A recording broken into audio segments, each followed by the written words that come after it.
Hey, happy hempsters. This is Dee Dee Taylor with 502 Hemp and 812 Hemp. Yeah. And then, yes. And I'm Beth Panati. Thanks for joining us today. So we've got two special guests that we are so super excited to have on. Todd and Kathryn Zeigler, and I pronounced it right. Yay me. But I'm going to let them introduce themselves. I had the pleasure of chatting with Kathryn last week, and of course, she about made me tear up telling me her story. So I am super excited to share this information with you guys. I think it'll be super beneficial for the autism community. Mm-hmm. So that's why we've got you on, and we appreciate you joining us live from where y'all at? We're in Kissimmee, Florida. Florida. I bet it's warm down there, isn't it? It's not. Nope, I'm wearing. It's like in the 50s. It's really cold. Ooh, that's cool.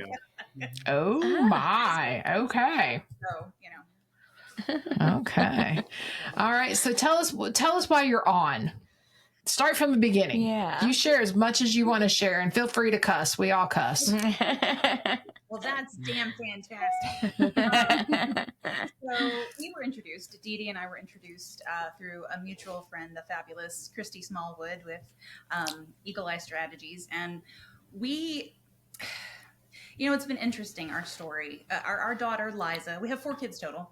Our third oldest daughter, Liza, is on the spectrum, and she was diagnosed at the age of 18 months, which is pretty early for a diagnosis. Mm-hmm. Honestly, she was just a fun little happy baby, still a very little happy person, but one day it was just like a curtain fell in front of her face. And there was just no connectivity. Mm-hmm. There was no eye contact. You really had to get in her space in order to communicate with her.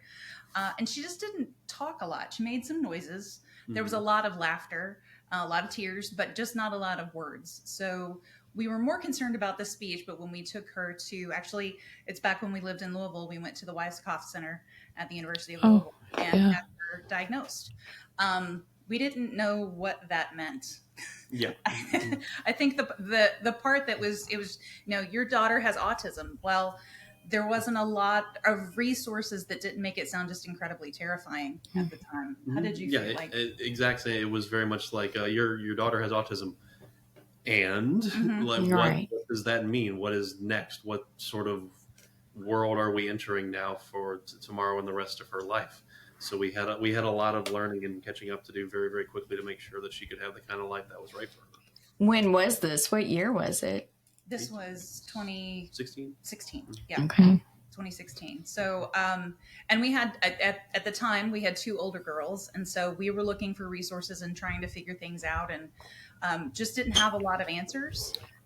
At the time too, she started going to speech therapy. We found a really wonderful Crocus Academy, which I don't think is in Louisville anymore, but they're still located in the state of Kentucky. But Crocus Academy and Miss Rachel, they worked with her, and it was fantastic. And that was wonderful, but there was still kind of this question mark of, well, what happens next? She's great. She's loving, and we're so lucky that she's very tactile. She likes to hug.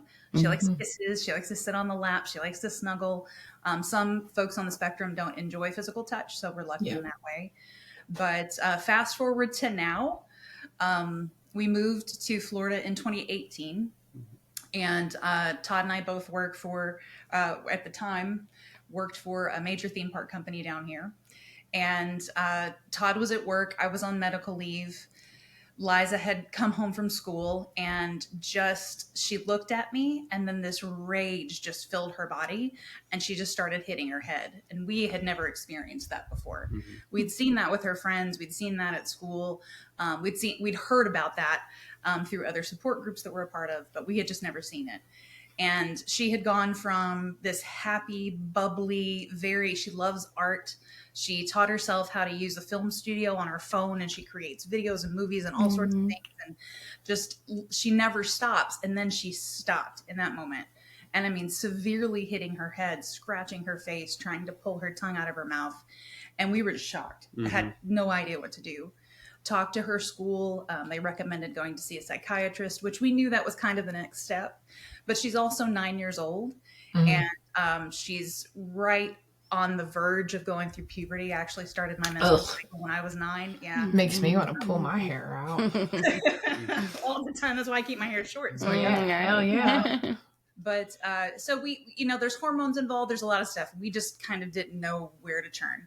So I'm going to kind of come back to that conversation again. We were introduced to Dee Dee through Christy, and recommended the CBD oil, and we tried it. And I had no education on CBD products. In fact, the first time Dee Dee and I met, she walked me through vocabulary, kind of explained the difference, and really talked about the hemp products, the cannabinoids. And good job. Yeah. So really did as much research as we could, gave Liza that first dose. And, we, at its heart, we trusted it because it's natural, right? And I am not here, and I know you guys are not here to make any magnificent, wondrous claims, right? It's going to work differently. I mean, I want to. By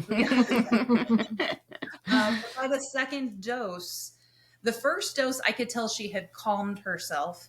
It was just kind of like, so she's currently on a prescription medication, which gave us kind of a more midline.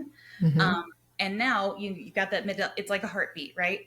And I think we talked about that too, Dee Dee. It's like a heartbeat, but her extremes were like this.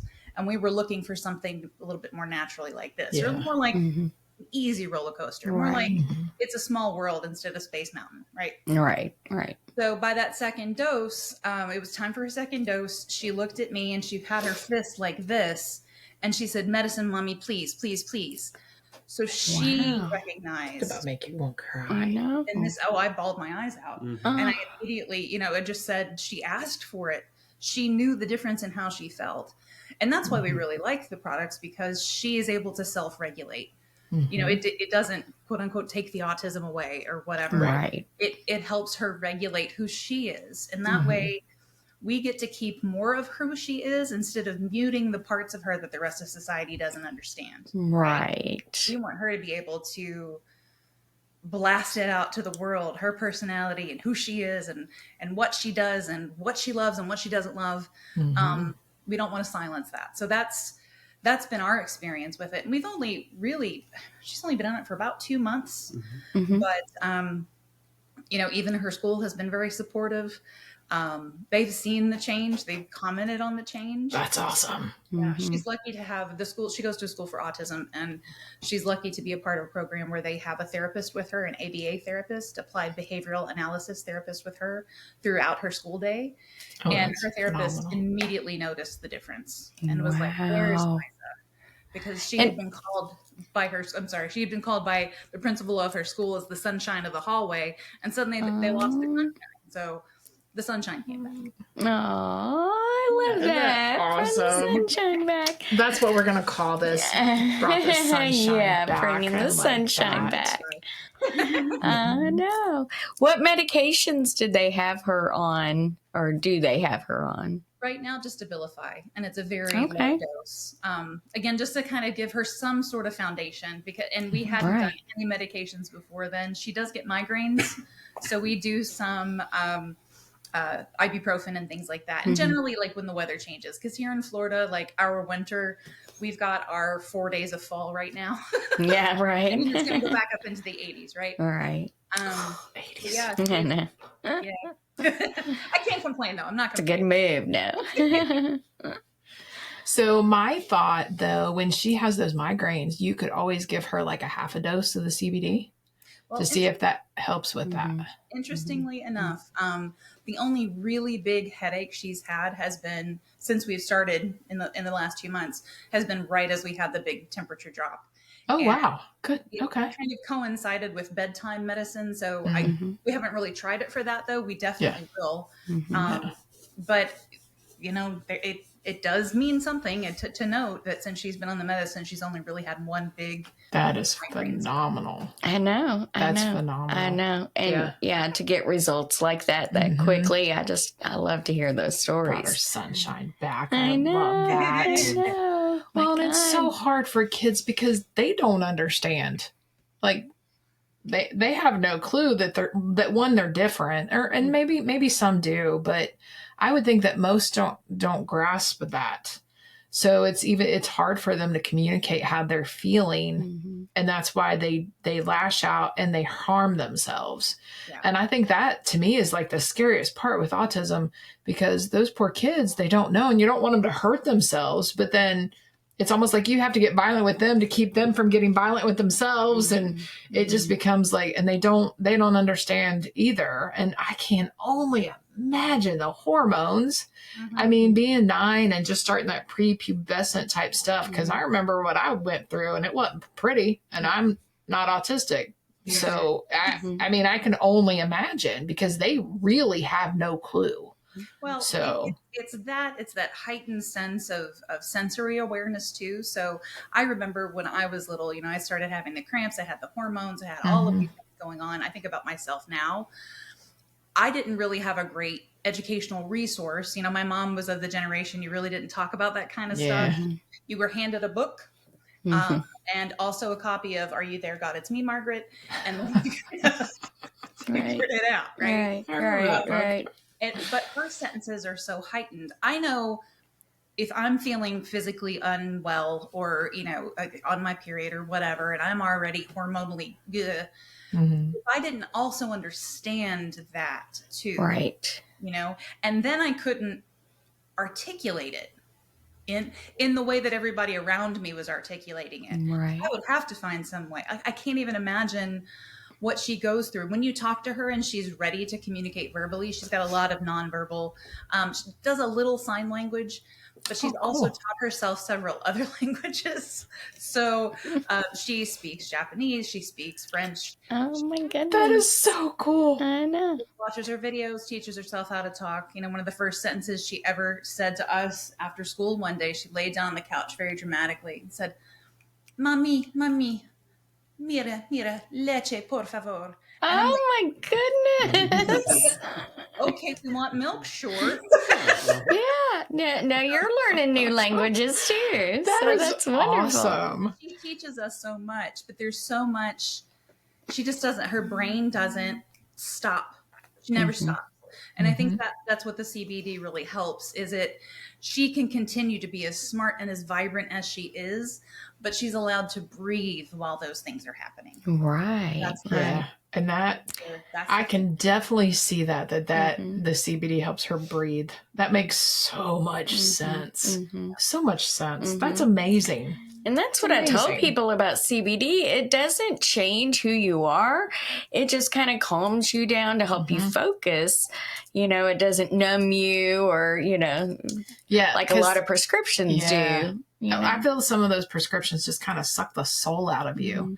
Like with CBD, I felt like I could still be myself and have my personality and still have the ebbs and flows of life, but not be so down or so up. And, like with that, I mean, I had a niece, unfortunately, she passed away from a heroin overdose. God love her. But she had really, really bad, what's that called? Bipolar. She was very, very bipolar. And her mood swings, like you could tell, she would call me crying, couldn't pay her bill, but really wasn't for her bills to get other things.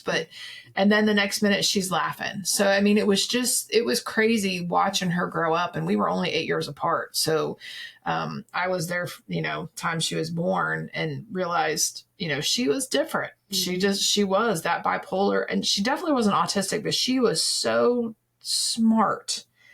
Incredibly smart. Like she really had, I think she gotten the maybe resources that she needed more so. I think my sister gave in to her a little bit too much. And I know my mom did. My mom spoiled her. She was the first granddaughter.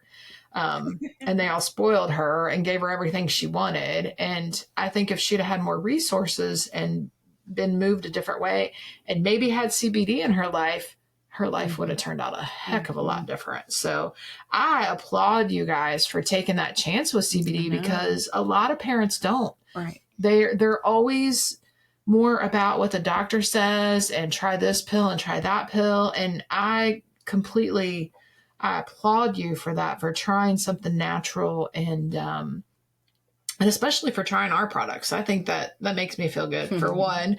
But for two, and knowing how much it's helped her, just that's exactly why we're in business. You're right. I mean, that's exactly why. Well, and we to had get that word out to other parents, like Yeah. they, get them some help. I think So. what's scary is, and especially, and you can speak on this too, Mhm. like in the autism community, because people talk about curing autism. And there's I don't know if you're aware, but for a while, the symbol for autism was a puzzle piece. Uh-huh. And that was Right. because of the missing puzzle piece and finding that puzzle piece. Well, now the symbol for autism, it's the infinity symbol and a rainbow, because autism doesn't need to be solved. Right. You know, it just needs to be appreciated for the infinite things that it gives, right? Okay, I didn't know that they Yeah, I changed did that. not So know that that's good either. to I know. love that. I love that too. But there's so much about, curing and Yeah. we have so much hope as parents. I mean, when she harms herself or when she does get so worked up, you feel so helpless. Mhm. Yeah. Mhm. Yeah, that's been with Liza. Oh, we have another little friend joining us. Yay. Ewan, this is Brother Ewan. He's Hi, Brother Ewan. Hi. Daddy, we're working, okay? We'll be right Behind back. a little bit. We'll be right back. We won't be long. Can you show us a little bit? We'll be out I'm in a going minute, to okay? show you something. Yeah. All right. Be out in a little bit. Yeah, because it's fall, probably fall break, isn't it? It is Christmas fall break. Yeah, Christmas. Yeah, fall break.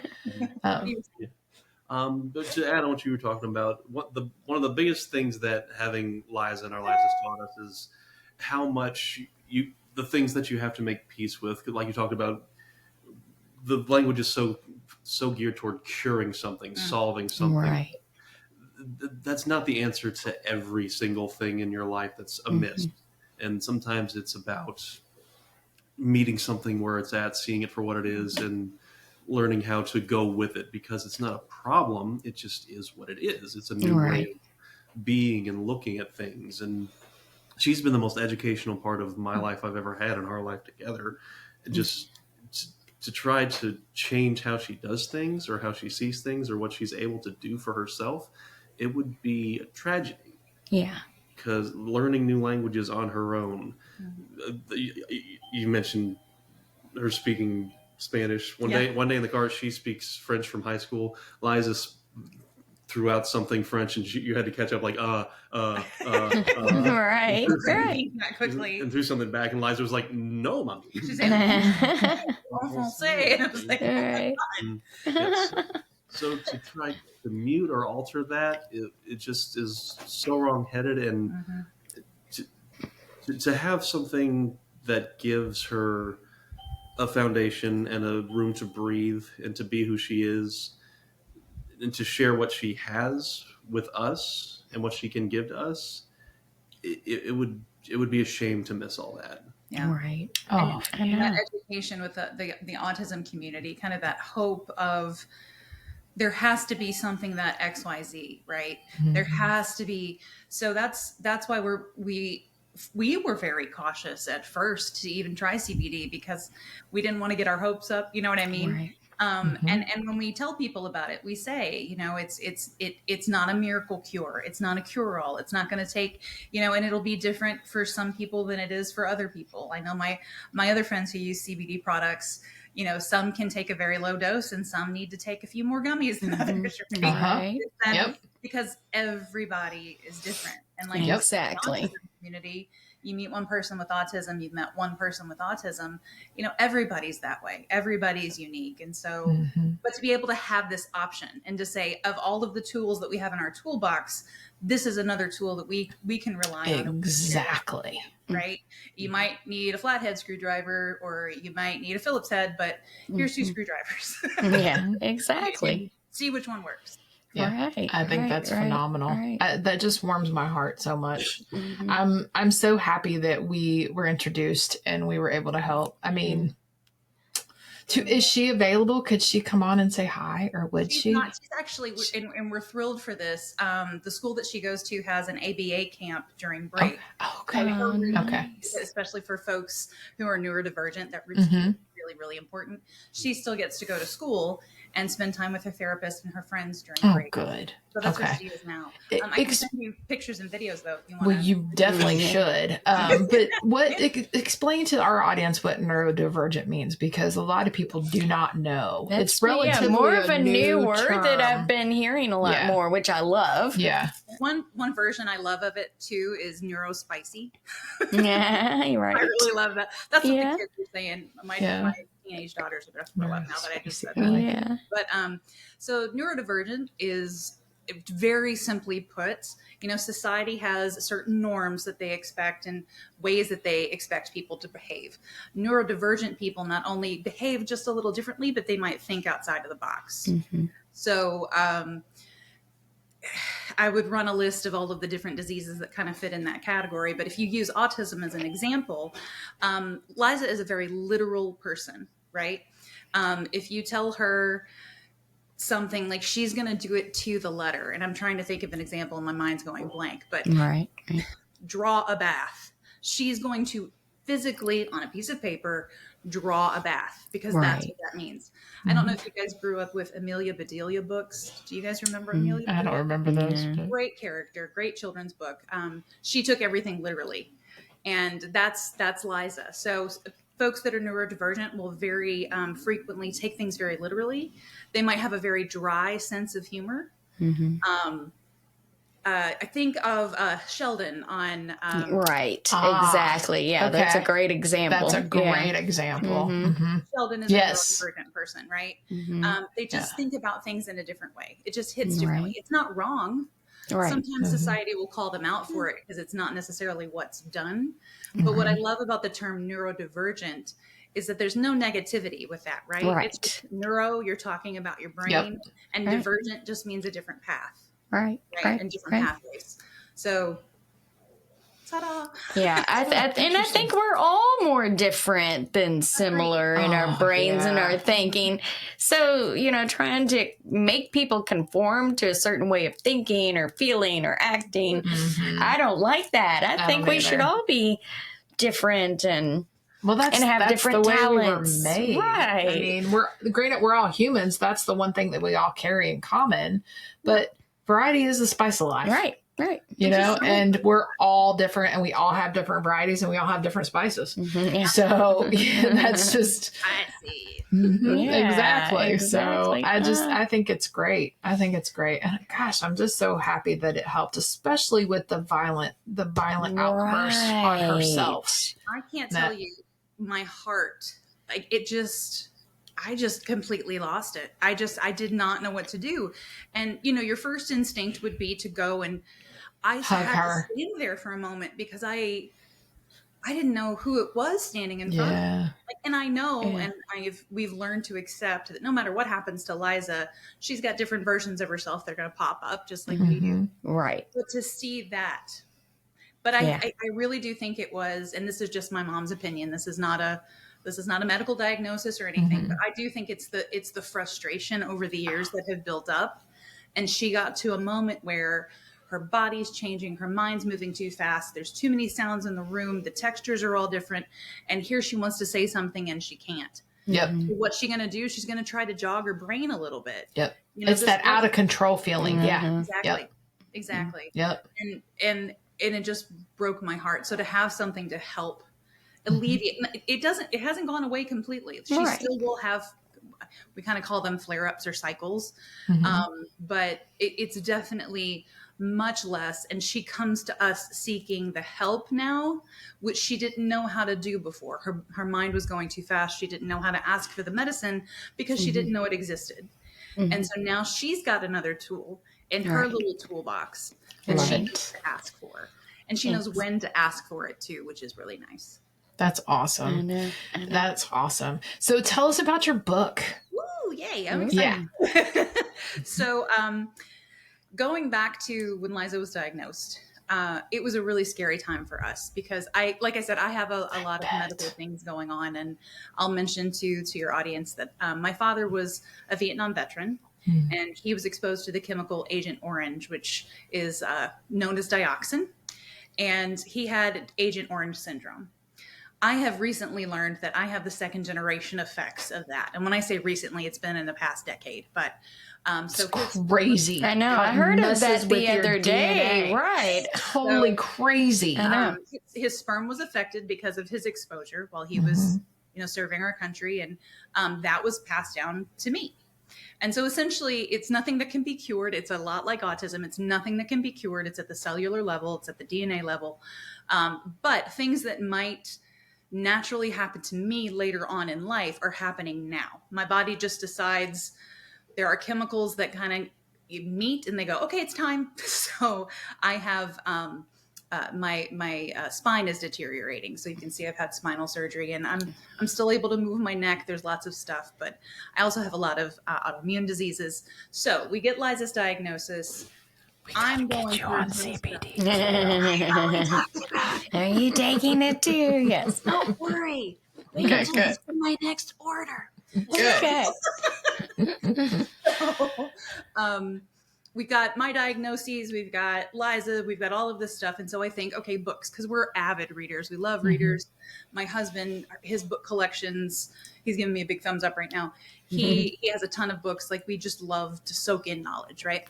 So I'm looking for books, and there's a lot of cute kids books out there about having autism or autism heroes. But when the books end, they sort of end with the diagnosis. It's like the story stops at autism. And I'm not knocking any other books. But for us, that's not what we needed. We needed something that showed us the hope of what's Liza's life going to be like outside of autism? What's our lives going to be like? What's it like for a sibling? So I was watching Liza play one day. She's really good with puzzles. And I was watching her process. She has a system for everything. And this is when she was super tiny. And I said, oh my God, she's just having all these epiphanies. And I thought, oh, epiphany. Tiffany Epiphany. That's a cute name for a kid's book. That is cute. Oh, thank you. So I just started taking bits and pieces of what we were learning about her. And over literally, since she was 3 years old now, we had been working on this book. So then fast forward to when I went on medical leave last year, to prepare for my surgery. Todd back. Yay. Fast forward. So I needed something to keep me busy because I had gone from a very active position in entertainment with this theme park and had gone from literally walking 6 to 8 miles a day to doing nothing. And so I had to keep my mind going. So I said, I'm going to work on the book. And then I was talking to Christy Smallwood, who I mentioned earlier, and she has this amazing book, Being Super, and she was kind of reinventing her brand. And I thought, you know what? It might be kind of cool if I did like a Kickstarter because we're totally broke. We'd gone through all of our savings. I was, I was on disability. Todd was working as much as he could. And said, let's do a Kickstarter. We're going to raise money. We're going to publish this book, maybe make a little money to help pay some bills. And so within a month, we finished writing the book.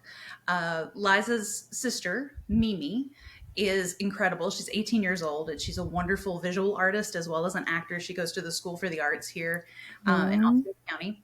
And so she has illustrated the book. And again, I'll provide some pictures you can show your audience. That is awesome. Yeah. So we just wrote this book and it literally starts with, Tiffany Epiphany lives with her three siblings and her mom and dad. And it walks through her day. But what makes our book a little bit different is that when we talk about autism, we say that Tiffany Epiphany is very lucky because she gets to see the world in a different way. And it puts that spin. It's just that little bit of spin. I mean, we're not deluded enough to think that this isn't stressful. We didn't sleep at all last night, honestly. Liza got up at 3:30 in the morning. We've been up since then. Oh, wow. Goodness. You know how exhausting that can be. Right. But she sees the world in a completely different way than we do. And wouldn't it be kind of cool if we could tell her story from that angle? So at the end of the book, it talks about how if you're just patient enough, sometimes she'll make eye contact and she'll smile. And then the next page says what happens next. So the end of the book, anyone who's reading the book can continue her story with whatever they think happens next. Yeah. Right. We'll continue with, future books. Tiffany has a brother named Griffin Epiphany, who is modeled after Liza's brother, Ewan, who you saw just a few moments ago. We didn't plan that, by the way. But it's Griffin Asks Why. And Griffin asks things like, well, why does Tiffany get to be on her tablet all the time? And I can only be on my tablet for 15 minutes every hour. Right. So exploring it from the siblings' point of view. So then that's awesome. I know. That's a called great the Spectrum idea. series because we wanted to add more characters. Yeah. So as we got into writing more about these books and doing more research, we realized that there were very few titles that included people of color. I found maybe 5 that were in the top 50 of the Amazon list. And so I spent a lot of time observing Liza with her friends at her school. A lot of her friends, English is a second language. And so we are blessed that she has such a beautiful, diverse community that she learns with. That's awesome. And so we created a character. His name is Solomon Sparks. Solomon is very scientific. He loves numbers. He loves chicken nuggets and dinosaurs, but he doesn't love dinosaur chicken nuggets because right. And then our latest character, and I'll kind of wind up the books here, but our latest character is Isa Artistica. And Isa is in our first preteen, and she's going to have her own chapter book. Cool. Preparing for her quinceañera, which is her 15th birthday celebration. She's nonverbal. Her family, so if those who are not familiar with a quinceañera, it's that 15th birthday celebration where they're kind of going from being a girl to a young woman. But one of the coolest parts for the kids is that they wear these beautiful dresses, but underneath the dresses, there are these sneakers. So you got your sneakers, and most sneakers are bedazzled or colored, or there's something very bright and crazy going on. Well, Isa wants to keep her sneakers crisp white. So she has to figure out how to communicate to her family. That's what she likes. Right. And so that's Isa's first book. So it's just grown into from needing something to do because I needed to feel like I was doing something for my family into this beautiful purpose of books. And we have a card game coming out that's going to work on helping to recognize facial cues, and we got all sorts of stuff. So yeah, it's amazing. Series books. That's awesome. I know. If you have a link to where you can buy those books, send that. Respond to that email, and we can attach that here, because I think that'd be wonderful. Like just wonderful. To have that. We're very proud of it, and I think the thing that the thing that touches me the most is that when people started to see, like especially the Kickstarter campaign, and they started to see the pages of the book. And for example, Tiffany Epiphany likes to hold two things, one in each hand all the time. She loves to spin around in circles. Solomon Sparks likes to put things in order. People were saying, that's my kid. I finally get to see my kid, and my kid gets to see themselves. So that's been, of all the things that I've ever done professionally, that we've done together. I've been on Broadway. I've done tons of stuff. We've worked together on some wonderful projects. This is the best. Like, this is what it's all led to. Isn't that amazing that it all happened because of your daughter's autism? You know, it just amazes me how life will turn things around for you like that. Like, I got goose pimples right now because the kind of the same thing happened to my husband. I was a paralegal. I did law. I did divorces like for years, and it was because of his seizures that's what moved me in this direction. And then I never felt truly satisfied with my paralegal job because I knew I helped some people, but I didn't feel like I helped enough people. Yeah. And that's always just how I felt about myself. Like, I feel like I was put on earth to help others with whatever it may be. And doing the CBD products, I'm like, my life is fulfilled. Yeah. Like, I truly feel like I'm on the right path, and I'm doing exactly what I was meant to do. And then hearing stories like yours, it reinforces that. It just absolutely reinforces that. And I appreciate you guys so much sharing this. I just think I hope that it benefits others. And hopefully, like, they'll find you and reach out to you and get the books. I think that would be amazing for all these kids. I just think that is wonderful. I have my own thoughts of writing books. I was always a writer growing up. My family they all thought I was going to be a writer. I always made really good grades. I love the stories, and I would always use part of my life. That's how to me you think of really good ideas for books. And, Mm-hmm. when I was in fourth grade, I even won like this little writing thing. I came in fourth place, but it was the best thing ever. Like it was for Mother's Day, and I got to talk about how great my mom was. So we got to have this little luncheon and everything. And she, God love her, total country. Oh, my mom was so country, and she was so backwards. Not all of her kids are like, we're all outgoing and we talk to everybody, but she was not like that. She was very reserved. So for her to go to this, because I wrote this and we were even in the paper, and she's like, I don't know what fork to use. So she was so not in her element, but man, was she supportive. And anytime I'd let her read my stuff, she loved it, because she did love to read. That was the one gift she gave me. We avid readers. I still am today. I do my freaking, treadmill walk reading books. So I'm always reading and going through books. But yeah, one day I definitely want to write the book. I have a few ideas for these, and you even have a publishing, right? Yeah. You guys have a publishing company. I know. I told my husband about it. Well, that all together. I think it's phenomenal. I told him, I said, I met our publishers. And he was like, you did? I said, yes. Because he definitely has some ideas about the whole industry that we've been in, and some of the hell that we've gone through too in this industry, and what Kentucky has put us through. It's just been exhausting, and it seems to never end. And now with this whole lottery process for the dispensaries, it's sad to see what's going to come of this industry here in Kentucky, and it's happening all over. Big businesses coming in and taking over and squashing out mom and pop, when we were the ones that were here fighting for the industry to come here to begin with. And now so many of the people that I know, they're just completely besides themselves because they were not lottery winners. There's one lottery winner left, or announcement left, December 16th. And those are the two applications that I have in. Well, one's mine and one's my father-in-law's, but they're in for the December 16th. So fingers crossed. I hope we get them. But if we not, I also know it's not the end of the world. Yeah. Life will go on. We will still have 502 hemp, and I'm very proud of that and very proud of the success. But it mostly is because of the quality products that my husband produces. Yeah. So it's the family affair thing. We took what we thought were lemons, and we made them lemonade, and pretty good taste in lemonade. Right. Right. And that's what you have to do. I just applaud you for the education that you provide, because again, I was completely, we were both in the dark,